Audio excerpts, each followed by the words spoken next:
Buenas noches, mi nombre es Daniel Eduardo Aldaco González. Soy estudiante de la carrera de licenciatura en Derecho. Mi número de matrícula es 210-26766 de la materia Derechos Humanos en el ámbito internacional. El Estado mexicano a través de sus agentes. El caso 1, responsabilidad del Estado mexicano en el caso de Ana. El Estado mexicano a través de sus agentes, el policía y el personal de seguridad pública, incurrió en una serie de violaciones a los derechos humanos de Ana. Estas violaciones son graves y constituyen una clara responsabilidad.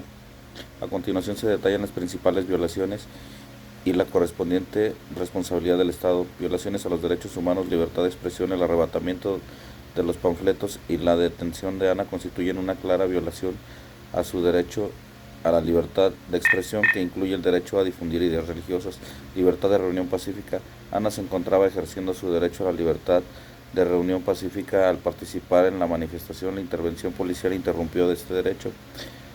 Integridad personal.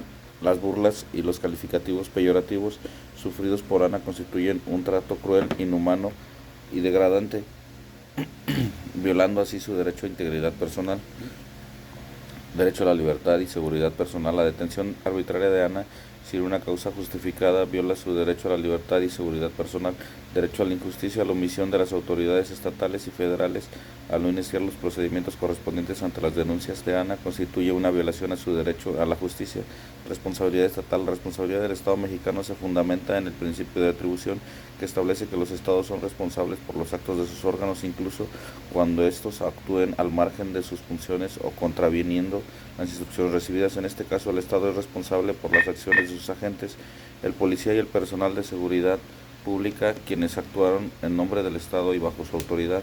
Ante esta situación es fundamental que la Corte IDH emite una sentencia condenatoria contra el Estado mexicano, reconociendo las violaciones a los derechos humanos de Ana y ordenando al Estado a reparar integralmente el daño causado.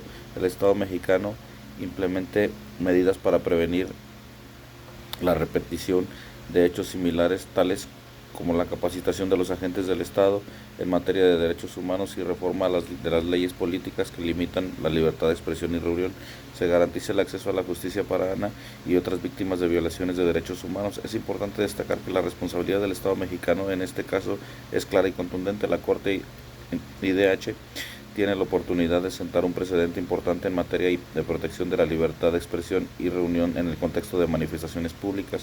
En resumen, el Estado mexicano tiene la responsabilidad de garantizar y proteger los derechos fundamentales de todas las personas dentro de su territorio.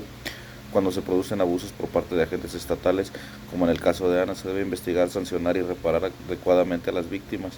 La Corte IDH es un foro importante para buscar justicia en casos de violaciones a los derechos humanos. Caso 2, responsabilidad del Estado mexicano. En el caso de Andrés, el Estado mexicano a través del gobierno estatal y las Fuerzas Armadas incurrió en una serie de violaciones a los derechos humanos de Andrés. Estas violaciones son particularmente graves en el contexto de una pandemia, donde es crucial garantizar la protección de los derechos humanos de todas las personas, especialmente las más vulnerables. Violación a los derechos humanos, derecho a la libertad y seguridad personal. La detención de Andrés al no cumplir con los requisitos legales para ser considerada una privación de la libertad constituye una detención arbitraria. Además, el hecho que no tuviera un lugar fijo para vivir no justifica su detención, ya que el derecho a la libertad es inherente a todas las personas sin distinción. Derecho a integridad personal. La publicación de la fotografía de Andrés en redes sociales junto con el calificativo de sinvergüenza constituye un acto de estigmatización y humillación pública, violando su derecho a la integridad personal. Derecho a la dignidad humana. El trato recibido por Andrés al ser detenido y humillado públicamente vulnera su derecho a la dignidad humana. Derecho a la igualdad y no discriminación. Al imponer una multa a Andrés, no podía pagar y en consecuencia privarlo de la libertad. Se está discriminando a las personas en situación de calle, quienes tenemos menos recursos para cumplir con las medidas sanitarias impuestas. Responsabilidad estatal. Al igual que en el caso anterior, la responsabilidad del Estado mexicano se fundamenta en el principio de atribución. El gobierno estatal, al emitir el decreto, y las Fuerzas Armadas, al detener y tratar de manera denigrante a Andrés, actuaron en nombre del Estado y bajo su autoridad. Consecuencias de la violación de derechos humanos. Las consecuencias de estas violaciones para Andrés son múltiples y graves, incluyendo daño psicológico, social y su reputación. Además, la estigmatización de las personas en situación de calle puede generar un clima de hostilidad y discriminación hacia este grupo vulnerable. Acciones a seguir. La Corte IDH debe determinar que el Estado mexicano es responsable por las violaciones a los derechos humanos de Andrés y ordenar las siguientes medidas: reparación integral del daño. Esto incluye una compensación económica, una disculpa pública, medidas de satisfacción y garantías de no repetición.